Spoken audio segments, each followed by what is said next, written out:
What I see some founders do is they'll get really set on a product and an idea. And if that idea doesn't work, they're like, oh, okay, well, then I'm done. It didn't work. One thing that I say, you're solving a real problem if your problem stays the same, but your solution is what's changing.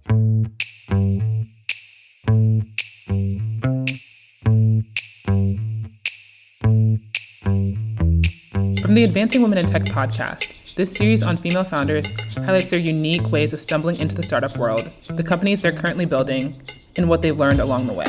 I'm Sydney Mary, and today we're talking about how Aireka Harvell took her learnings from years of working in customer loyalty at AT&T and created Nodat, a double-sided marketplace that empowers businesses and content creators to target the right audience in the right area via geo-targeting.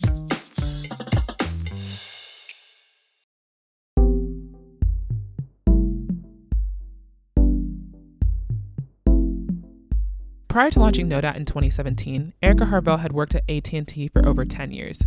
She spent much of her time there focused on customer loyalty, and it was her tenure at the company that gave her the building blocks she needed to get started on her business. Around 2014, AT&T started telling us that we needed to start learning more about networking and coding because of the age of information was coming. And so they wanted to prepare us because they were going to be changing a lot of their systems. So they were getting us ready for 2020 and 2014. And I started taking the coding classes and the networking classes in my own time. And I would say my last year there, I was tapped to work on the American Express Plenty loyalty campaign, where we were responsible for creating the strategy to increase app downloads and loyalty subscribers. And we actually got that to up to 50 million subscribers. And so I already had some experience with working with growing a mobile app, not necessarily developing one. And then I was introduced to the jargon around technology and software, with taking those courses at AT&T. But also leadership because I was a manager there for my last 2 years. So I learned I learned how to lead a team of people. And right now I'm learning how to build that team, but leading it, I learned from AT&T.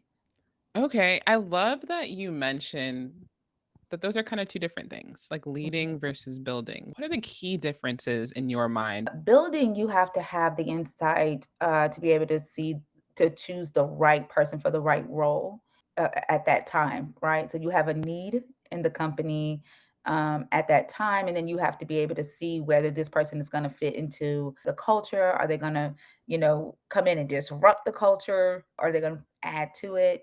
So you have to have the skill set to be able to see long term when adding people to the team and be able to have relationships that where you can go to somebody, to your network and say, hey, we have a need right now and we need to fill this need. Who do you know that is perfect to help us grow our company? With leading someone, leading doesn't necessarily mean I'm telling you what to do. Leading is having a vision and being able to articulate that vision and have enough emotional intelligence or self-awareness to say, I'm not the best person for this role. Like I may be the person, who's overseeing this specific department or this specific project, but you're the one with the skills. And so my job is just to hold the vision and make sure that the vision is coming to pass and that all of the moving parts are working to keep you motivated, to make sure you have what you need in order to do your job. Like that's a leader, right? Noticing when this person has motivation or skills and how do you use those motivations and those skills to get that person to perform at a higher level. To me, that's the difference between building and leading. For you, has one been harder than the other? Building has been Oh. is hard. I'm such a servant leader. When I meet somebody and they tell me, "Oh, I'm just so great at this, and I'm gonna help you do this," and I'm like, "Yeah," I'm such the motivator. Mhm. And I don't stop and take the time and say, "Okay, wait a minute. I hear what this person is saying out of their mouth, but let me test this out. Let me do, a little bit more research." So I think because I'm so close to the development of the company, right? It's something that I created. It's my baby, right? And I just want it to work, I need to be able to pass that off to somebody else to actually pick the right people, to be in certain roles. You were learning the technical skills here and there, but like you did not develop it yourself. So what did that process look like for you? So when I stayed working for AT&T for a year after I had started building the company, and we had got to 10,000 users on the platform, and at that time, small businesses were our target audience, and my team was basically telling me like, you have got to be out here talking to businesses while they're open. You can't be, building AT&T, Right. selling for AT&T and then try to sell to small businesses when you get off work at 6 o'clock at night. And so that was a tough decision to make. And a lot of times people ask me, what would I have done differently? And I would have made sure that we had product market fit first, because we did a pivot after that and found out that we had product market fit for the B2C, but we didn't have product market fit for the B2B. So I would have made sure that we had product market fit before I left. But it was the fact that we were growing on the one side, that we were growing on the B2C, and that I needed to get out there and actually have these conversations with our B2B target audience. And I couldn't do that at nighttime because they were closed. So that was one of the primary decisions. And plus I had money saved. I had $38,000 saved up of my own money. So that was another factor. And that $30,000 would be critical as Aireka worked to grow Nodat, ultimately pivot the company, and set up to thrive in today's changing consumer privacy policy updates. I would say that pivots are inevitable, just, knowing that. And if you are a leader who listens to the market and you have that skill set, like one of the most coveted skills of a leader is the ability to foresee, right? And so if you have that ability to listen to the market and to see into the future, so they say you're going to make a couple of pivots until you get it right. Like even now with Know That, we're still the same platform, but realizing that with Google banning third-party cookies, and you Yep. see, everybody in the market is now, it's like, oh my God, we got to use our own data.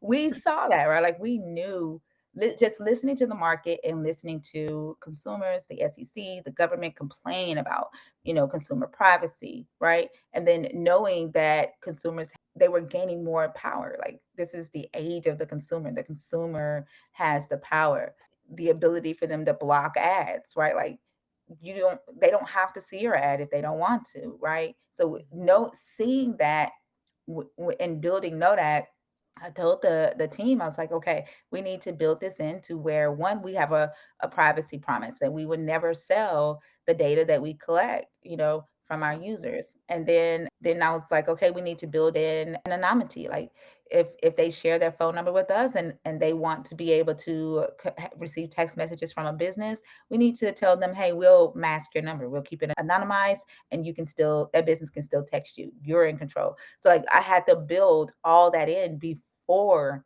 the announcements came down. So like that puts us in place to where it's not actually a pivot, but a message change, right? Like to where all we have to do now is just change our messaging because the software is already developed and those solutions are already built in.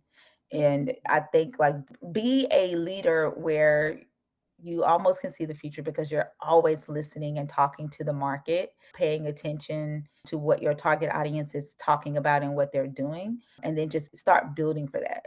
And then when the market changes, you're just ready. And all it is just a slight messaging pivot. And so when you think about the anonymity, all of those things, how Mhm. long do you think it took you to put those things into place? You are thinking ahead. Like obviously it doesn't happen overnight. You are the visionary as a leader. So Mhm. how long did it take you to kind of implement that stuff to put yourself in a position to succeed? So we started building that in 2020. So about 2 years, right? It's not something that, like you said, it's not something that happens overnight. And before you get product market fit, it's all about experimentation, right? And what I see some founders do is they'll get really set on a product and an idea. And if that idea doesn't work, They're like, oh, okay, well, then I'm done. It didn't work. Or they may pivot one time and then they say, oh, okay, this, it doesn't work. And they take the fail fast quote and they're like, Mhm. oh, that means that I just need to give it up. It doesn't mean that. One thing that I say, you're solving a real problem if your problem stays the same, but your solution is what's changing because you're hypothesizing, you're experimenting, right, to find the right solution to fix this problem. I just say, like, don't be afraid of the pivot. Allow yourself to listen to the market, and know if you have to do a full product pivot or just a small messaging pivot. I love that advice. I also saw that you at one point scaled very quickly and then had to like reverse. And so I think these are the things that I believe a lot of founders will love to hear about just because it's like, it's the reality. Like, oftentimes you'll hear of someone's story and it's like you might cut those small pieces out or they might be minimized, but like, this is the process of building a business. So, kind of what happened in that moment when you realized, like, whoa, we might be going too big? We were launching in 15 states and we were going too fast and we didn't have enough people on the team to manage talking to the businesses in all of those states, bringing the businesses on, so we had enough content. And you know what I'm saying, on we're a double-sided marketplace. And so Right. at that time, and even now, right, like even now sometimes you have to say, okay, let me pull back here, because what I need to do is focus on building up this side of the house, so that this side becomes really, really strong and really, really valuable before I go and try to make money on this side, or build this side.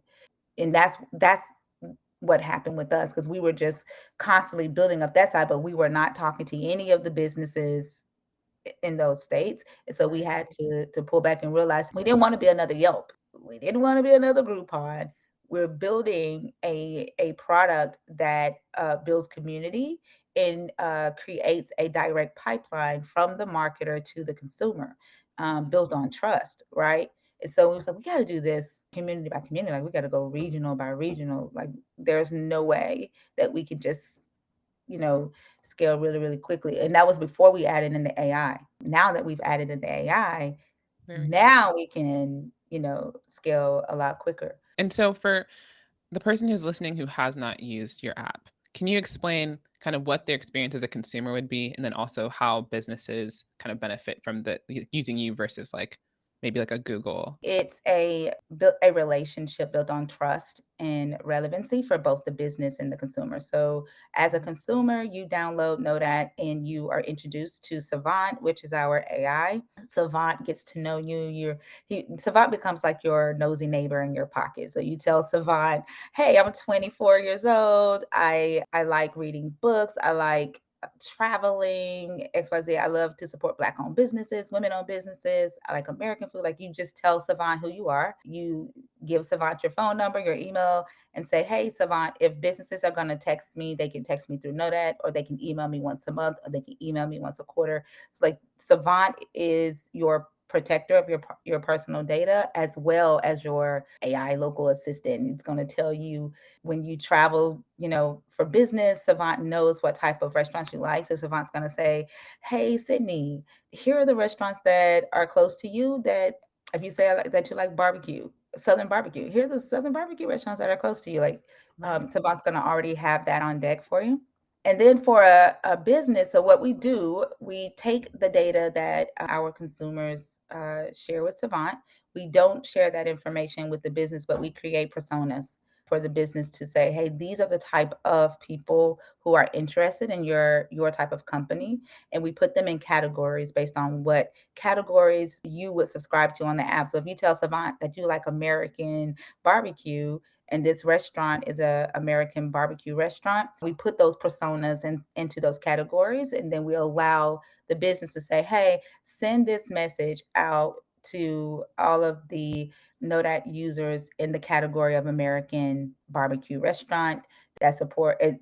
There may be a women-owned business that support women-owned business." And so it's not even an advertisement; it's like a geo note, Right. as you drive around, that'll say, "Sydney, you're close to such and such restaurant that's woman owned. Check out their content, or see if they have any deals on the app." You can follow that business on the app to receive their personalized push notifications. Mm-hmm. So they may send out like special menus or special coupons or something. And in order to get those, you just follow. It kind of feels like it's an all-in-one, which is really nice. Knowing personas is very important. For like knowing your target audience is always very important. You can't run an ad without knowing that, or else it won't be very effective. But to know that Mhm. like you guys have kind of done it for them in the sense of who is actually interested, that is just your consumer base. Like Yeah. not even like my direct consumer base is like a company owner, but like everyone that you have in there, you already have information on. Mhm. I don't need to know everything about them, but you know enough to help me get my business out there.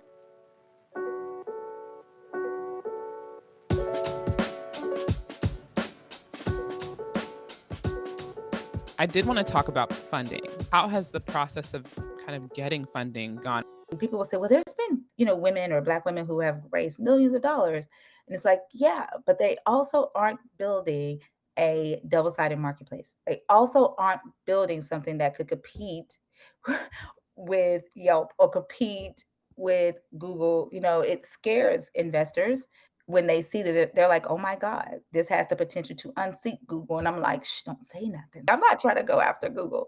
I'm trying to be Yeah. bought by Google. And it's been difficult because the goalpost gets moved a lot. For instance, I was at a pitch competition and there was this young man who happened to be Caucasian. He's building something similar where he's building this vault where you as a consumer can protect your personal data, like you own your own data. He Mm-hmm. doesn't have a product. He has a wait list. He says he has a wait list of a million people on his wait list, but he's raised $3 million because he's saying he has a wait list of a million people. No product.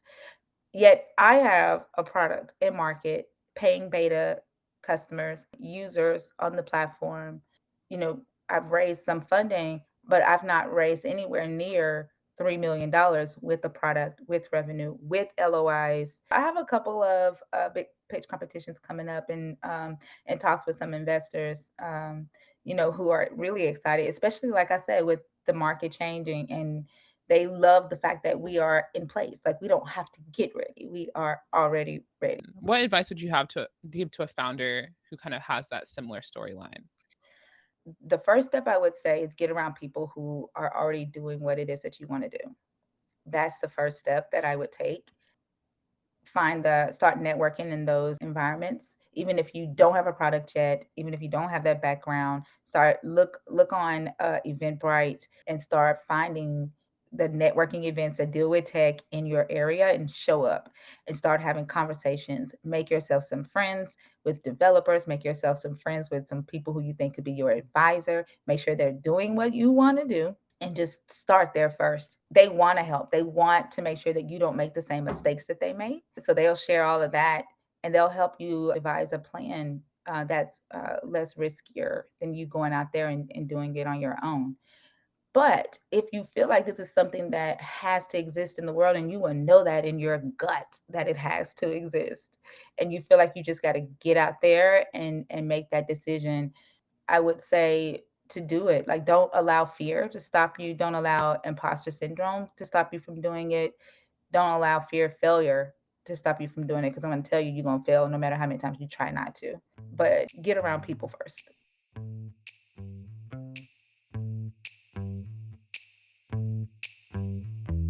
That was our conversation with Aireka Harvell, founder of Nodat. Thanks for listening. We'll catch you in the next episode.